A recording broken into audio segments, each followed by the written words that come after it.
Bienvenue sur Cardio Online à l'occasion des JESFC 2023. Je me présente, Nicolas Chappé, je suis pharmacien clinicien au CHU de Montpellier et j'ai le plaisir d'accueillir Stéphanie Julien, qui est infirmière au sein d'un réseau. À l'occasion de cette présentation, l'objectif ce serait de voir l'intégration des paramédicaux. Et la première question, c'est pourquoi a-t-on besoin de paramédicaux dans l'insuffisance cardiaque ? Alors l'insuffisance cardiaque, c'est une pathologie grave qui a d'énormes répercussions sur la qualité de vie, parce que les patients sont très souvent réhospitalisés et qui nécessite des adaptations dans plusieurs domaines de la vie des patients, notamment en termes de diététique, d'activité physique. Et les patients sont très souvent comorbides avec la notion de polypathologie qui est vraiment très prégnante dans cette pathologie et donc qui nécessite une prise en charge vraiment multidisciplinaire. Et alors, qu'est-ce que vous imaginez comme paramédicaux qui pourraient être impliqués là-dedans ? Alors, comme moi je suis infirmière, je vais commencer par parler des infirmiers, puisqu'il y a eu beaucoup d'évolutions au sein de la profession infirmière. Quand les patients sortent d'hospitalisation, les infirmiers qui vont vraiment être en première ligne vont être les infirmiers libéraux, qui peuvent, en dehors de la surveillance clinique, assurer aussi un suivi en éducation dans les premières semaines qui suivent la sortie.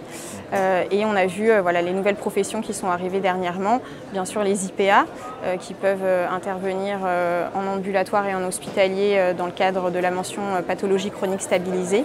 Et puis les infirmières de protocole de coopération qui vont intervenir pour l'insuffisance cardiaque dans le cadre d'un protocole sur la télésurveillance, l'adaptation des traitements et la titration, et qui peuvent aussi réaliser des consultations non programmées.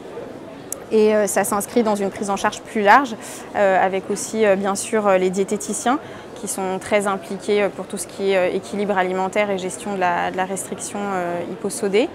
Les pharmaciens bien sûr, pour la gestion de la polymédication, notamment chez les patients âgés. Et puis les kinésithérapeutes, les éducateurs en activité physique adaptée, puisqu'on sait que dans les recommandations, l'activité physique adaptée est une recommandation 1A, la réadaptation cardiaque. Et donc les éducateurs en activité physique adaptée ont vraiment une place importante et primordiale pour ces patients. Et puis également les psychologues, puisqu'on sait que les patients insuffisants cardiaques développent très fréquemment une symptomatologie dépressive. Il y a toute la gestion de la maladie chronique et des réhospitalisations qui est aussi importante et qui peut être menée par les psychologues.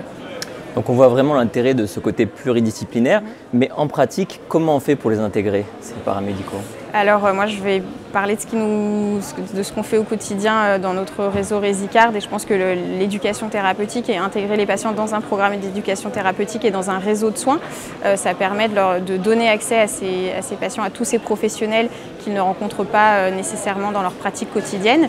Et donc pour les médecins qui veulent donner accès à ces suivis pour ces patients, de les intégrer dans un réseau, ça permet de leur offrir cette offre de soins.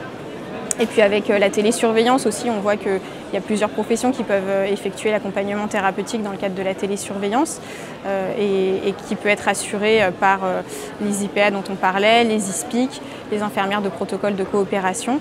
Et donc ça donne vraiment aux patients un accès à tous ces professionnels de santé en ambulatoire, en sortie d'hospitalisation et dans la gestion de la maladie au long cours. Merci beaucoup Stéphanie et à bientôt sur Cardio Online.